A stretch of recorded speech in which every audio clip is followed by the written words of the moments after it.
Namaste, Rishi here from 25 Tera Watts, and this is an important announcement. Your car is already spying on you, but not in the way you think. It's actually in a way that helps. While everyone's worried about robots taking over and hackers breaking into self-driving cars, something amazing has been happening right under our noses. Your car has been getting smarter every single day. It's been learning your habits, making split-second decisions to keep you and everybody else around you safe. And honestly, it makes the whole driving experience so much better. You've been using artificial intelligence for years. Sorry to break that to you, but it is true. You probably have known this technology as automation, and it has existed for decades now, even before Sam Altman was born, the creator of ChatGPT. First, I'll reveal a car from 12 years ago that saw this whole AI revolution coming. In a way, a car that was way ahead of its time but never actually got the recognition I honestly believe it deserved. It's a true unsung hero. Second, why electric cars aren't some sort of fancy future thing. They are actually here right now, saving people money and the planet. I will answer some of the big scary questions like going on long trips, where do we charge, and are EVs actually better for the environment? And third, the secret AI that has been working in your cars for years. It has been keeping you alive. Whether you love the roar of engines or get excited by new tech or just need to get to work every day in your car, this affects you. Because the car revolution that everybody keeps talking about, it's not coming someday. It's probably already sitting in your driveway. Well, here it is, the unsung hero I spoke of, my BMW i3. You might look at it and think a bit of a rolling refrigerator of some sorts. Yeah, I'll give you that. It certainly doesn't look like anything else on the road. At a first glance, people often missed the sheer genius simmering beneath that rather unique skin. It was, without a shadow of a doubt, a bit ahead of its time. Because of that, it didn't quite get the initial adoration that it deserved. But let me tell you, this little marvel, this one right here, it's a statement, a bold, brave, and rather brilliant statement. That definitely appealed to me. You see, the i3 isn't just another electric car. It has this unique combination of electric drive supported by what's called a range extender. At least the version that I drive has this technology. This isn't just some bolted on engine. Oh no, this is an engine that works strictly as a generator, using petrol to convert chemical energy into electrical energy. It's only used to charge the battery, not to drive the wheels of the car. That's what a regular engine does. The generator in this case is only being used to charge the battery. So the engine is optimized at a fixed RPM to give you the maximum absolute best fuel utilization for converting into electricity. Maximum efficiency. What surprises me is that the i3 is one of very few cars that has this sort of infrastructure of technology, the range extender, a generator extending the range of an electric car. It's incredibly clever. It offers peace of mind, no range anxiety because I can just stop and fill up, not to a huge extent. And some other cars that have this sort of technology are listed here. And please feel free to comment any that I may have missed because I'd really like to know. The exterior and body shape, it grows on you. Honestly, it's nothing like anything else. And the technology is brilliant. The cleverness doesn't just stop at the outside. The interior is absolutely unique. It just feels different. It feels calm. They didn't just throw some sort of plastic. They used lots of natural materials. It's like stepping into a Scandinavian spa of some sort, but on wheels.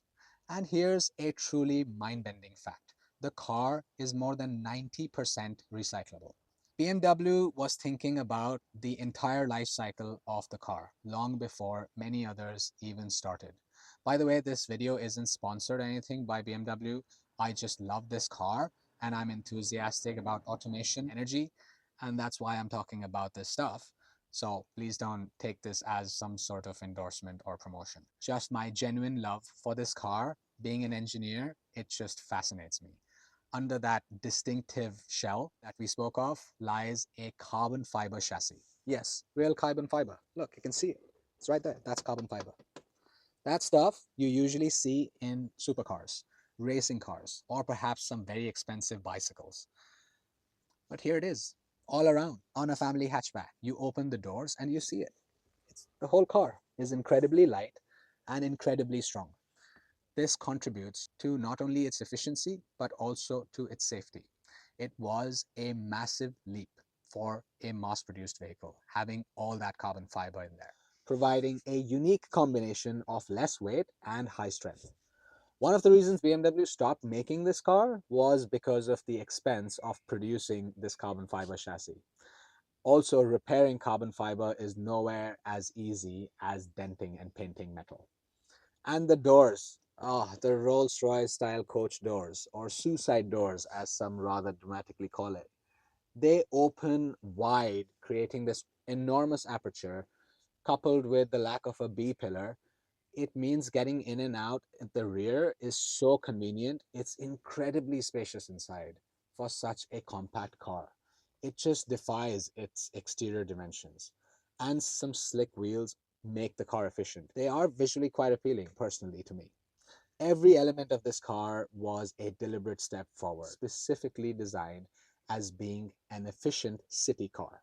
Another thing I like about this version of the i3 is that it's not got a touchscreen. That's brilliant, honestly.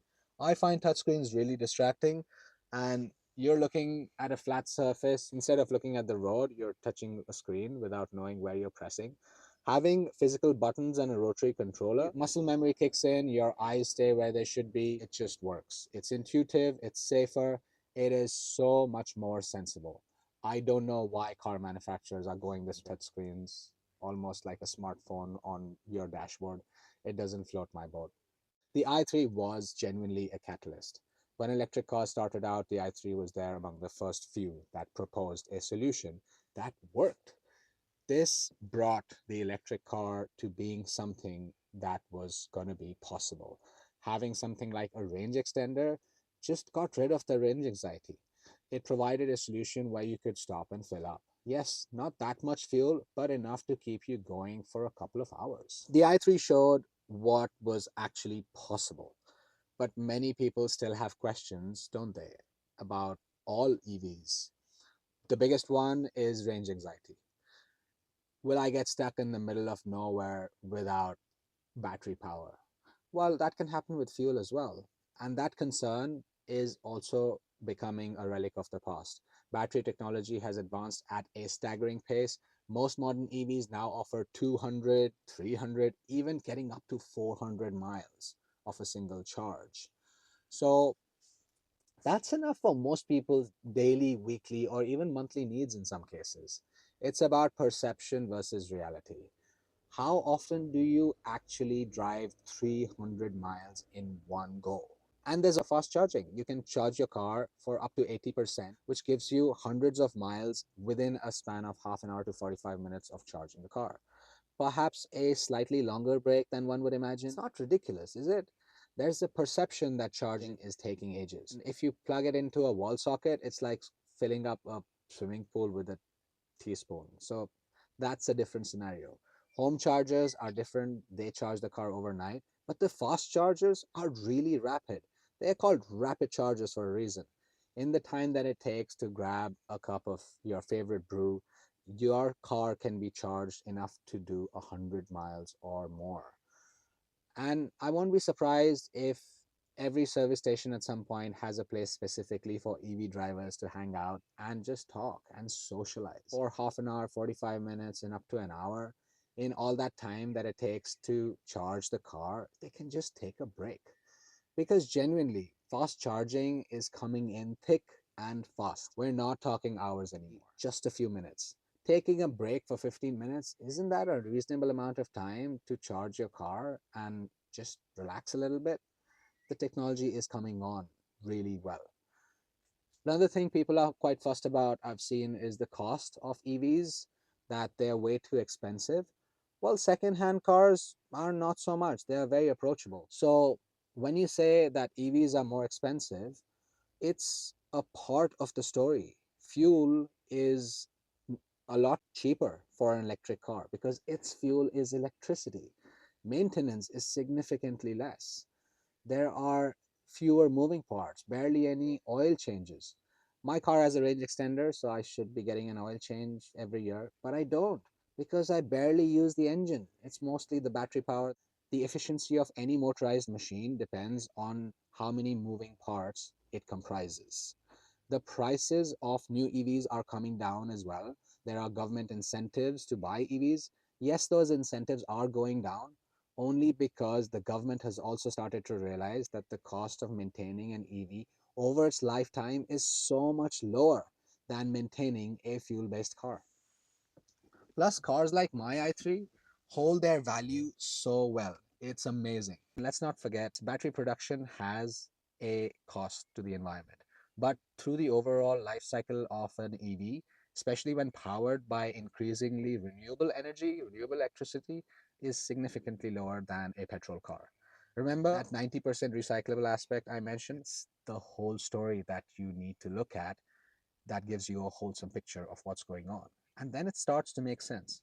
Look around, you see EVs are here everywhere, whizzing around.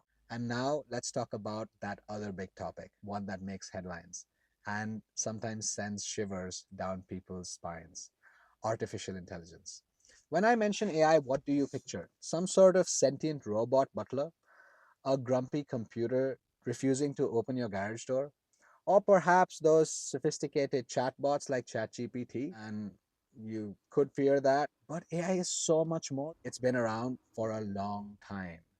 It's cruise control, ABS, the simple stuff that keeps your speed steady has elements of AI. It is a basic algorithm, a bit of computational intelligence, and people don't realize it because it's so ingrained and so normal in cars. The moment a machine takes over even a tiny bit of a task from you and learns and adapts, that's AI at work. I've spent a fair bit of time rummaging around online on places like Reddit, seeing what people genuinely worry about AI in cars.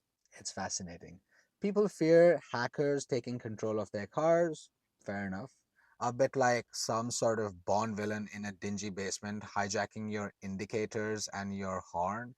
Well, the reality is that modern cars have multiple layers of security, and the critical system, like braking and steering, they are typically isolated from the bits that are connected to the internet. There is protection there. Then there's the big legal question: who would be to blame if an AI car crashes or a robo taxi has an accident?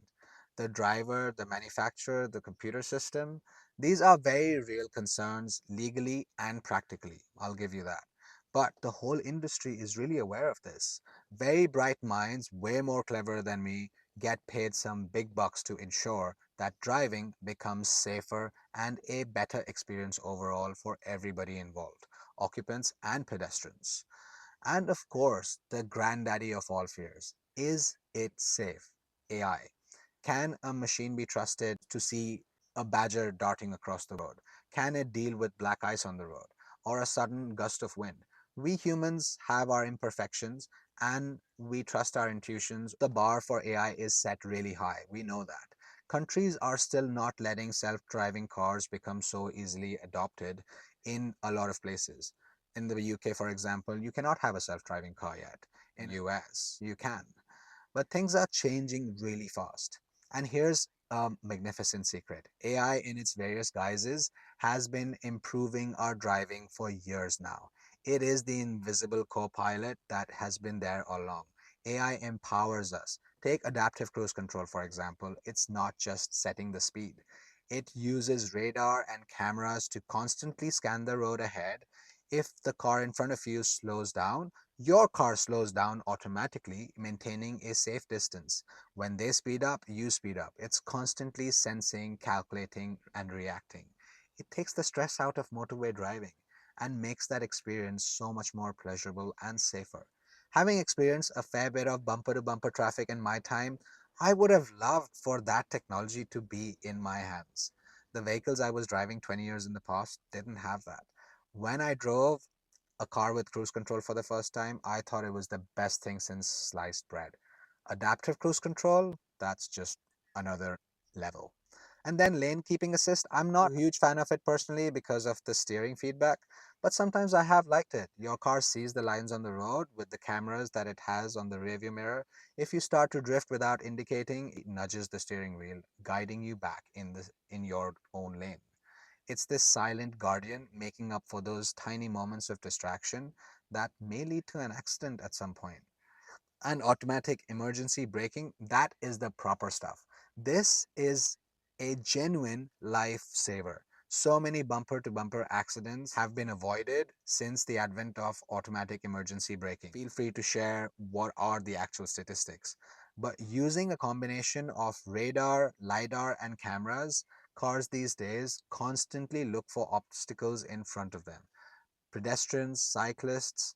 When you may not be able to react quickly enough, it does. It applies the brakes, often with full force to avoid or mitigate a fatal crash. It's not just a warning, the car takes a proactive, intelligent decision, and it works. It saves lives. I'll let you make that call about how AI isn't good for human beings. But think about it. It's not all magic. Algorithms are processing a lot of data at warp speed. When human judgment is not there at the full level that it can be, it's there to make the driving experience safer. AI is not replacing the driver. It's a vigilant co pilot that doesn't complain about your driving and always knows where you're going, usually. So, where is it all leading? Is it the automated taxi? Maybe. Imagine hailing a ride, a sleek car pulls up, no driver, and just the silent hum of progress. These aren't concepts anymore. They are already trundling around cities like Phoenix, San Francisco, Los Angeles, and Austin. Companies like Waymo, Cruise are already offering fully driverless drives to the general public. And these cars are electric, and that's natural because it's sensible for a fleet of vehicles. They are quieter, no local emissions, easy to manage charging, and they are powered by AI. And all this data that is being processed is far more than any human brain could ever process all at the same time. It can cause accidents, fatigue, distractions. It is the ultimate combination, I feel, where clean energy meets tireless, intelligent navigation. This stuff gets researched and implemented only after being tested to make sure that the standards are met. This is about reducing congestion, making transport more accessible, and yes, statistically, even safer. It is the logical conclusion of the journey that cars like the i3 began, in my honest and humble opinion. With its audacious design, with its carbon fiber, and the brilliant range extender, this car was truly a crystal ball on wheels. A future of sustainably built cars, it made that real. The quiet intelligence making our cars and our lives better is here. It makes our journey safer and the planet a little bit cleaner. And it solves the 25 terawatt problem I'm trying to address. It's not about a future where robo cars take over. It's a future where cars are empowered by automation and computer generated logical intelligence, mostly facilitated by human beings, also known as AI, enables us humans to live better lives, supporting us to do more of what we love and less of what we don't. It is a future where intelligence is on our side. So remember that statement from the beginning, cars we drive today are secretly smarter than what we give them credit for. Well, have I made a case? Do tell. I have driven a self-driving car. It was brilliant in my opinion. I'm not here to tell you what to think about any of this. I give you my experience and my opinions guided by some facts, and I welcome your questions and criticisms. I make these videos so you can make your own informed choices, whether it's about your next car or understanding the technology around you or just having an informed chat around the pub. And this whole idea of automation doing what we love more of and less of what we don't, it's not just about cars for me. If you're running a business and wondering how some of these technologies can help you focus on more of what you love doing and less of what you don't, I have some thoughts on that. If you fancy a chat, there's a link in the description. Click on it, book a call with me, but the information here stands on its own.